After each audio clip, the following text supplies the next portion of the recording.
10년마다 보형물을 갈아 껴야 한다. 타이어인가요? 그럴 필요는 없고요.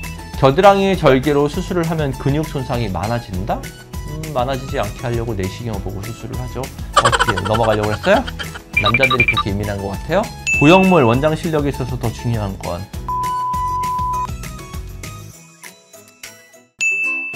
안녕하세요 시청자 여러분, 이사원 원장입니다. 오늘은 가슴 성형에 대해서 한번 얘기를 할까 하고요. 양대 산맥인 것 같아요. 코 수술과 가슴 성형에 대한 괴담, 뭐 이렇다더라 저렇다더라, 이런 제가 인터넷에 나온 글들을 보고 이게 진짜인지 아닌지 한번 실제로 제가 설명을 해드리도록 할게요. 굉장히 많은 질문을 한번 봤는데요. 저도 보면서 황당한 질문들도 많고 지금부터 하나씩 답변해 드릴게요. 10년마다 보형물을 갈아 껴야 한다. 타이어인가요? 그럴 필요는 없고요. 10년에 대한 얘기가 나오는 게 뭐냐면 실제로 우리 몸에서 정말 중요한 것들, 인공 심박동기나 정말 몸에서 중요한 생명과 관련된 유지장치들은 보통 10년 정도 있으면 교체하는 경우도 있어요. 가슴 보형물은 생명과 직결된 게 아니에요. 뭐라고 얘기를 하냐면 회사에서 얘기를 할 때 10년에 한 10% 전후 정도가 보형물을 교체를 한다고 돼 있어요. 그 얘기는 10명 중에 9명은 보형물 교체를 안 한다는 뜻이고 10년마다 교체를 해야 되는 게 아니라 가슴 보형물은 수술하고 3년이 경과된 후에는 매 2년마다는 MRI 촬영을 해야 돼요. MRI 촬영을 해서 보형물이 손상을 받았는지 여부를 판단을 해야 되고요. 만약에 보형물이 손상을 받지 않았으면 그냥 계속 유지를 하고 사용을 하는 거고요. 만약에 보형물 손상이 있으면 교체를 하라는 뜻이에요. 10년마다 교체를 할 필요는 없습니다. 그거는 코도 마찬가지예요. 코 수술도 물어보시는 분도 있어요. 코 수술 보형물 바꿔야 된다던데요. 아니에요. 제 환자분들 중에서 한 20년, 30년 전에 수술하신 분들도 있습니다. 두 번째, 양악, 윤곽보다도 보형물 삽입인 가슴이나 코 수술이 더 위험하다. 이 위험하다는 게 어떤 기준인 거죠? 사망률이 높다는 건가요? 윤곽 수술은 수술 당시에 출혈이 아무래도 위험해질 수 있는 수술이고 수술 직후에 위험해질 수 있는 수술로 봐요. 출혈에 대한 위험성 때문에. 하지만 그 이후로는 문제가 생길 확률이 적고요. 가슴이나 코 수술 같은 경우는 초반에는 문제가 생길 확률 사실 거의 없고요. 출혈이 많은 수술도 아니고 대신에 나중에 아무래도 보형물을 사용하는 수술이다 보니까 감염이나 염증이 가능성이 있는 수술이에요. 더 위험하다? 이건 말이 안 되는 얘기고요. 모유 수유 전에 수술을 하는 거는 좋지 않다. 이거 무슨 뜻이죠? 모유 수유 직전에 수술한다는 건가요? 아니면은 출산을 하기 전인가요? 대부분 수술하고서 많이 물어본 질문인 것 같은데 수술하고 나서 모유 수유 가능한가요? 근육보다 아래쪽으로 보형물 위치시킨 경우에는 모유 수유인데 큰 문제 없는 경우 대부분이고요. 그래서 크게 상관없습니다. 수술한 가슴은 처지는 부분의 경계선을 보거나 가슴골을 보면 알 수 있다? 모를걸요? 어떤 식으로 보형물을 넣으면 수술한 티가 난다. 어떤 식으로 넣으면 티가 나나요? 보형물이 티가 나는 거는요, 보형물을 근육보다 위쪽에, 근막도 싸지 않고 그냥 가슴 조직 바로 아래에 큰 보형물을 넣으면서 본인이 굉장히 피부가 얇고 마른 분들 같은 경우는 보형물 티가 날 수 있어요. 겨드랑이 절개로 수술을 하면 근육 손상이 많아진다? 많아지지 않게 하려고 내시경을 보고 수술을 하죠. 내시경으로 경험 많은 경우는 겨드랑이 수술에도 근육 손상이 많지 않습니다. 물론 근육 손상이 많은 게 아니라 범위가 좀 달라요.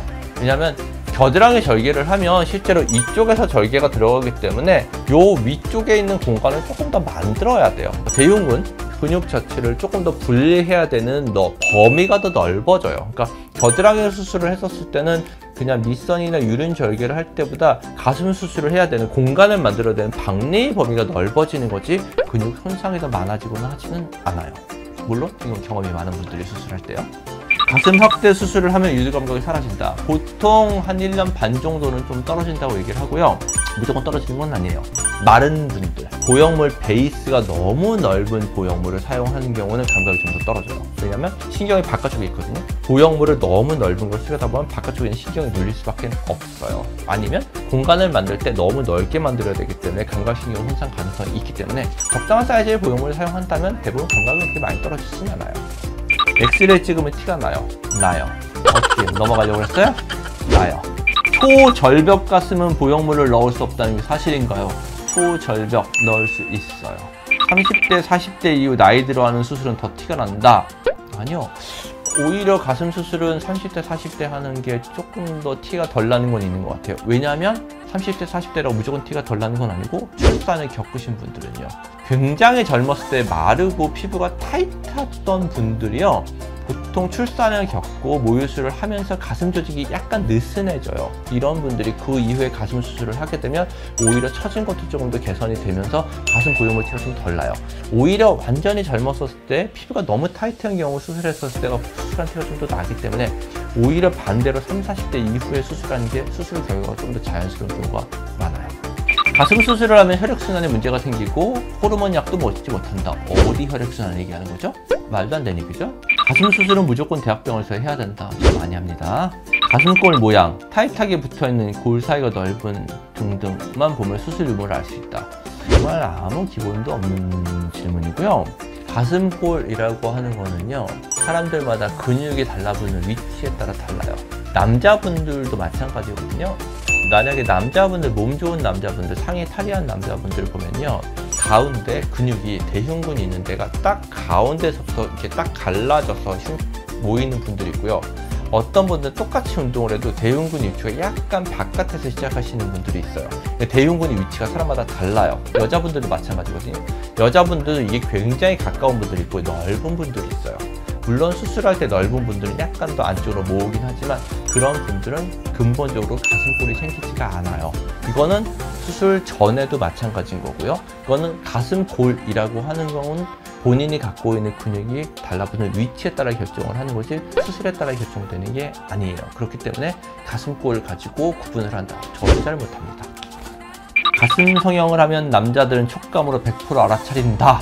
남자들이 그렇게 예민한 것 같아요? 남자분들은 생각보다 굉장히 둔해요. 모를 겁니다. 가슴 수술 이후 속옷을 제대로 안 입으면 다시 처진다. 수술 안 해도 속을 안 입으면 처져요. 누워있으면 보형물 딱딱하게 느껴진다. 요거는 조금 맞을 수도 있고 틀릴 수도 있는 얘기인데, 보형물 자체가 약간 더 딱딱한 보형물들이 있어요. 요즘 잘 안 쓰지만 물방울 타입 보형물 같은 경우가 밑에 부분에 물방울 모양을 유지하기 위해서 좀 더 딱딱해요. 이런 딱딱한 보형물들은 우리가 서 있었을 때는 가슴 조직 때문에 상관이 없지만 누웠었을 때는 가슴 조직이 약간 바깥으로 퍼지기 때문에 조금 더 딱딱한 느낌이 들 수 있어요. 하지만 스무드 타입 보형물을 사용을 하고 본인 안쪽의 공간을 조금 더 넓게 방지를 해줬을 때는 이런 느낌이 좀 더 덜하기도 해요. 가슴 수술을 하면 유방암 걸릴 확률이 높아진다. 그럴 것 같으면 가슴 수술을 할 수가 없죠. 보형물 원장 실력에 있어서 더 중요한 건 당연히 원장 실력 아닐까요? 보형물이 원장 실력보다 중요하다고? 말도 안 되는 소리죠. 원장 실력이 제일 중요합니다. 모든 수술은요. 어떤 수술을 하든 간에 원장 실력이 제일 중요한 거예요. 수술은요. 수술을 하는 사람이 중요하지. 오늘은 가슴 성형 A부터 Z까지 소문에 대해서 한번 얘기를 해드렸고요. 이거 말고도 사실 궁금해 하시는 분들 많아요. 질문들 궁금한 거 있으면 댓글 달아주시면 제가 답변 드리도록 할 거고요. 코 수술과 마찬가지로 가슴 수술이 여러 가지 궁금한 것도 많고 괴담도 굉장히 많은데 그 대부분은 사실 근거 없는 소문인 경우 굉장히 많고요. 여자분들한테 특히 이게 만족도가 굉장히 높아요. 여자분들이 이게 자기 만족이 되게 높은 수술인 것 같아요. 가슴 수술을. 가슴이 작아졌을 때 본인이 여성성이 좀 떨어진다고 느끼는 사람들도 많고요. 옷 입었을 때 자신감 없는 분들도 많은데 굉장히 그 이후에 자신감 회복하는데 되게 좋은 수술이에요. 물론 보형물들 들어간 수술, 모든 보형물이 들어간 수술은 경험 많은 분들한테 수술을 해야 부작용 확률이 떨어지기 때문에 그거를 정확하게 알고 수술하시는 게 좋을 것 같고요. 가슴 수술 경험이 많은 전문의에게 상담을 받고 수술을 결정을 하시는 게 좋을 것 같습니다. 오늘도 영상 시청해주셔서 감사합니다.